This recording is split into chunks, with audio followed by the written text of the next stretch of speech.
ದ್ವಿಭಾಷಾ ನೀತಿ ಮಾಡಿಲ್ಲ. ಇನ್ನು ನಾವು ತೀರ್ಮಾನ ತಗೊಂಡಿರೋದು ಈಗ ಹಿಂದಿ ಭಾಷೆ ಥರ್ಡ್ ಲ್ಯಾಂಗ್ವೇಜ್ ಇದೆಯಲ್ಲ ಅದು ಕಡ್ಡಾಯ ಮಾಡಬಾರ್ದು ಅಂತ ಹೇಳಿದ್ದೀವಿ ಅಷ್ಟೇ. ಈಗ 625 ಮಾರ್ಕ್ಸ್ ಇದೆಯಲ್ಲ ಅದು ಕಡ್ಡಾಯ ಇತ್ತು, 100 ಮಾರ್ಕ್ಸು ಥರ್ಡ್ ಲ್ಯಾಂಗ್ವೇಜ್ ಇತ್ತು, ಅದನ್ನು ಕಡ್ಡಾಯ ಮಾಡಬಾರ್ದು ಅಂತ ಮಾಡಿದ್ದೀವಿ. ಆದೇಶ ಈ ಕಡೆಯಿಂದನೇ ಇರುತ್ತೆ, ಈ ವರ್ಷದಿಂದ. ಸರ್, ಅದಕ್ಕೆ ಖಾಸಗಿ ಶಿಕ್ಷಣ ಸಂಸ್ಥೆಗಳು ವಿರೋಧ ಮಾಡ್ತಾ ಇದ್ದಾವೆ, ನಾವು ಇದನ್ನ ಒಪ್ಪೋದಿಲ್ಲ ದ್ವಿಭಾಷಾ ನೀತಿನ. ಸರ್ಕಾರ ತೀರ್ಮಾನ ಮಾಡಿದೆ, ಈಗ ವಿರೋಧ ಮಾಡೋರು ಇರ್ತಾರೆ, ಸ್ವಾಗತ ಮಾಡೋರು ಇರ್ತಾರೆ. ಎಲ್ಲರ 100% ಒಪ್ಪಿಗೆ ಮಾಡ್ಕೊಳ್ಳೋರು ಯಾವುದೂ ಇರೋದಿಲ್ಲ.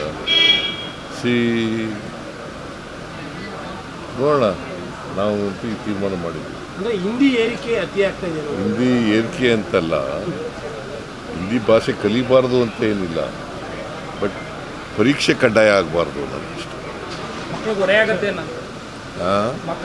ನಮ್ಮ ಕಾಲದಲ್ಲೂ ಕೂಡ ಹಿಂದಿ ಕಡ್ಡಾಯ ಇರಲಿಲ್ಲ, ನಾವು ಓದುವಾಗ ಹಿಂದಿ ಕಡ್ಡಾಯ ಇರಲಿಲ್ಲ. ನೀವು ಓದುವಾಗಿತ್ತ? ಕಡ್ಡಾಯ ಇರಲಿಲ್ಲ, ನಾವು ಓದ್ತಾ ಇದ್ದೋ ಕಡ್ಡಾಯ ಇರಲಿಲ್ಲ. ಕಡ್ಡಾಯ ಇಲ್ಲದೆ ಇರೋದ್ರಿಂದ ಓದಕ್ಕೆ ಹೋಗ್ಲಿಲ್ಲ, ನಾವು ಕಲಿಯಕ್ಕೆ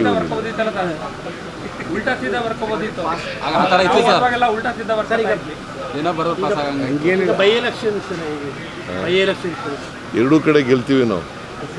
ನಾನು 30ನೇ ತಾರೀಕು ಹೊರಟಿದ್ದೀನಿ, 30, 31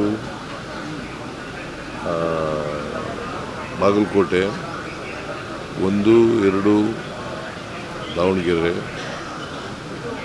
ಆಮೇಲೆ 2, 3 ಅಲ್ಲ 3, 4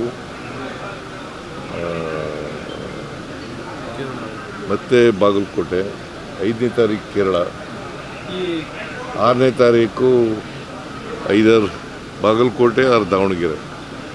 2.5 ವರ್ಷದ ಗೌರ್ಮೆಂಟ್ಗೆ ಸರ್ 2.5 ವರ್ಷದ ಗೌರ್ಮೆಂಟ್ಗೆ ಜನ ಕೊಡೋ ವರ್ಡಿಕ್ಟ್ ಅಂತ 2.5 ವರ್ಷದ ಗೌರ್ಮೆಂಟ್ಗೆ ಜನ ಕೊಡೋ ವರ್ಡಿಕ್ಟ್ ತೀರ್ಪು ಅಂತಾರೆ. ಈ ಬೈ ಎಲೆಕ್ಷನ್ನಲ್ಲಿ ಸೋತ್ರಲ್ಲ 3 ಕಡೆ, ಅವ್ರದ್ದೇ 2 ಸ್ಥಾನಗಳು ಅವರವೇ.